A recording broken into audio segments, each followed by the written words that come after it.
From the world of AV programming and control with James King, I'm Steve Greenblatt, and this is Ask the Programmer. James, how are you today? It's great to be back for another episode.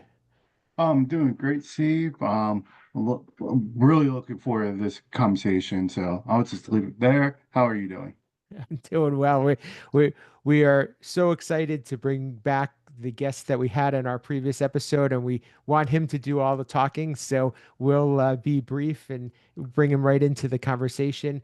He is Chi Hanglo. He's the manager of AV IT solutions at UCLA, and he was very informative in the past episode 218. Please check that out. And welcome back, Chi. Hi, everyone. Thank you, Steve and James, to bring it back again. Thank you so much for being here. And we're probably not going to get to everything that you had discussed in detail in the past episode, but you had so many great tips. And we talked about being able to have a big picture view on AV systems. We talked about what it takes to use cloud based AV systems and the implications of being on the network and so forth. And one of the things that you brought up was the use of containers, and everybody in our audience may not be familiar with that. So can you talk a little bit about what that means and what the benefits have been? Oh, yes, sure. So I think that one of the innovation back then to 10 years ago, so that we actually a lot of solution using a spin up a server, right? So instead of using the hardware to run certain application, so and then the innovation between the hardware base as to and then transition to a virtualized solutions, right? You create a virtual machine so that you can run application, multiple application in one system. I mean, in one of the box, right? Then you can run multiple OS configuration to support your operation.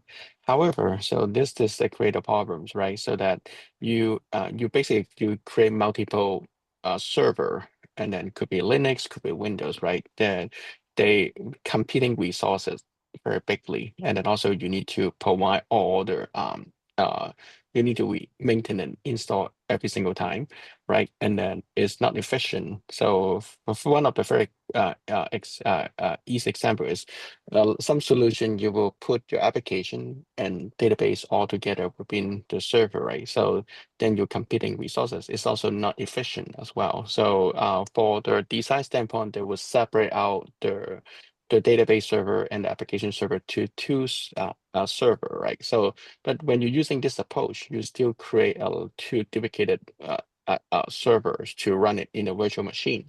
So it have a lot of resources with the container approach, right? So you just virtualize the application you need so that you do not need to duplicate so many servers to run your design and applications.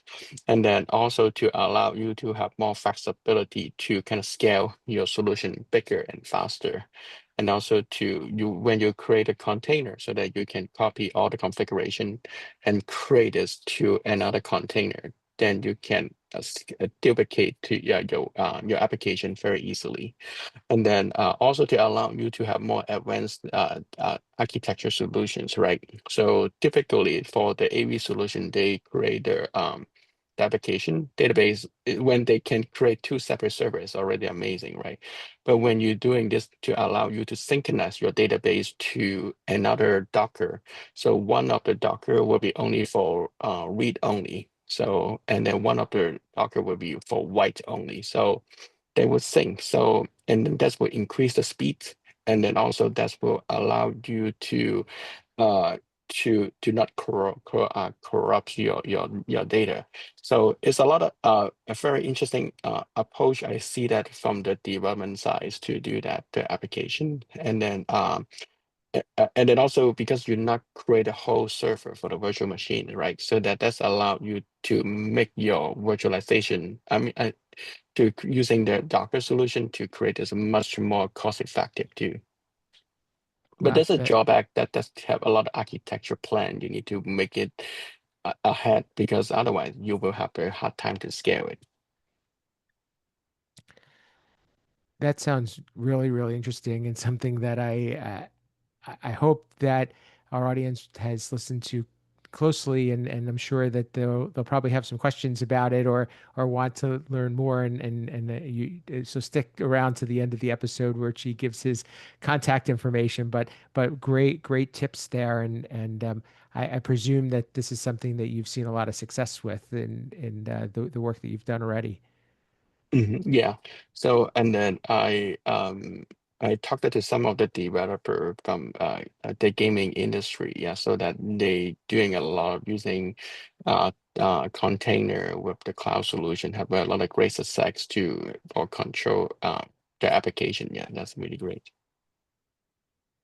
So, not to be abruptly shifting gears, but I want to see if we could get all of your topics in. One of the other things that you mentioned was um, some of a zero touch or a turnkey or scripting solution for programmers, which is really interesting, and how what to me it sounds like what we're doing is we're trying to again emphasize scalability, but also try to take and consistency, but take out human error. So maybe Mhm. talk a little bit about that.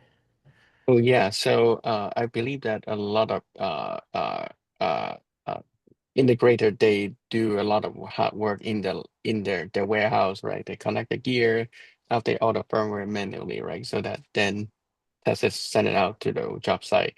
And then when you put it on the site, right? So all the configuration to for the network is totally different.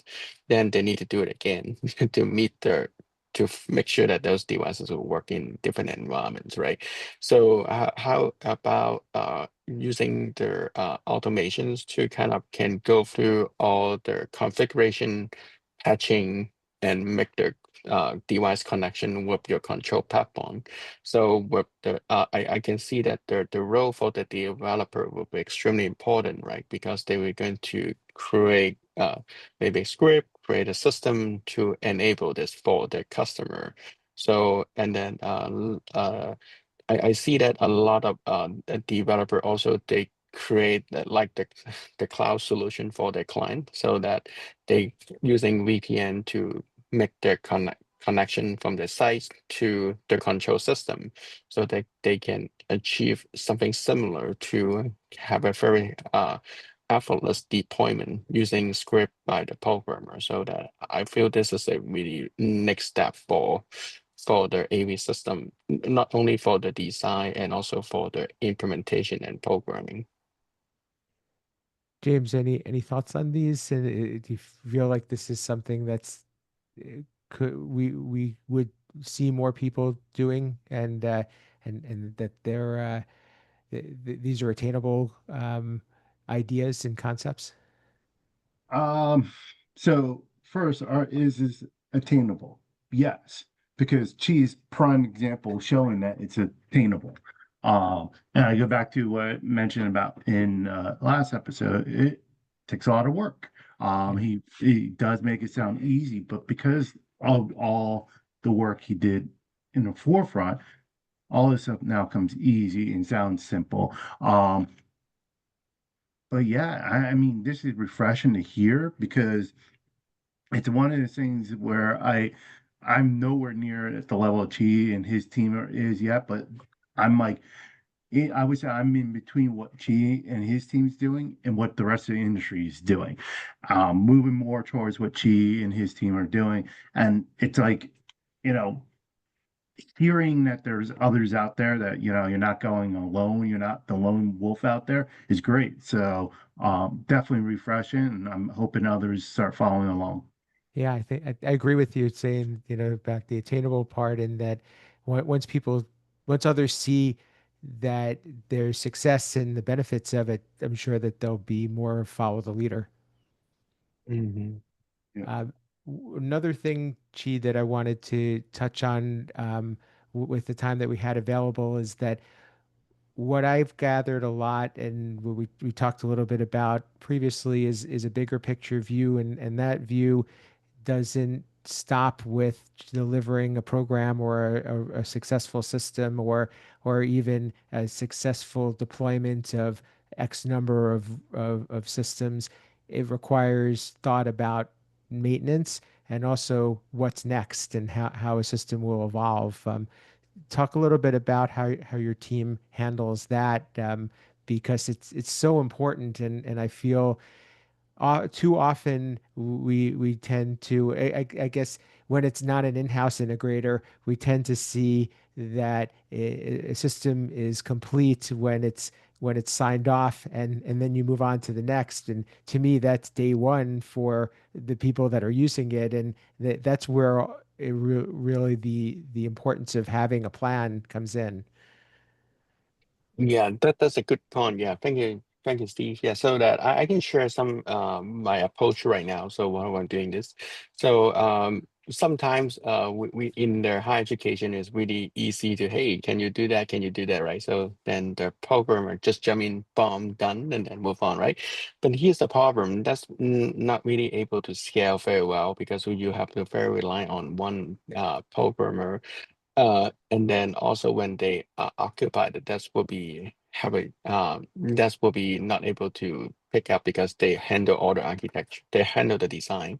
So, and then I would like to take the approach to kind of create more scope document to kind of allow us to kind of spell out what need to be happen, what is the plan, and then also to enable us to kind of ask for helper, because we in the IT department sometimes we can also to consider to ask for other resources from other team, what they understand programming, maybe can help out certain tasks, right, during the peak season. And then also to have the programmers kind of create more documentation, they more can create a roadmap in their head, right? So we our team, we're running agile, we're running using the Scrum framework to kind of do plan our work in every 2 weeks. So sometimes it's tough because in the high end, sometimes we have new priority. It's kind of all to change the whole plan after I say yes, this is the priority for the next 2 weeks. But we trying to kind of get all using some project management framework to kind of create the backlog to allow us to kind of see what could be happen. And then also we have we will create some idea parking lot so that to kind of, we even though not able to do it, but we put it on the backlogs to see that how in the right time we can try to target these ideas to kind of implement it this to the future solution. So that's I will see that this is not a one-time effort, will be the ongoing effort to refine the system to the way will what we look like. I love hearing what you're saying, because the way what you're essentially doing is planning for success, and also making sure that the temptation of doing things in an ad hoc way, or responding in a reactionary way is really contained, because you have a plan. And the too often we kind of veer off course because we start being too accommodating and not sticking with the plan. Um, any thoughts, James?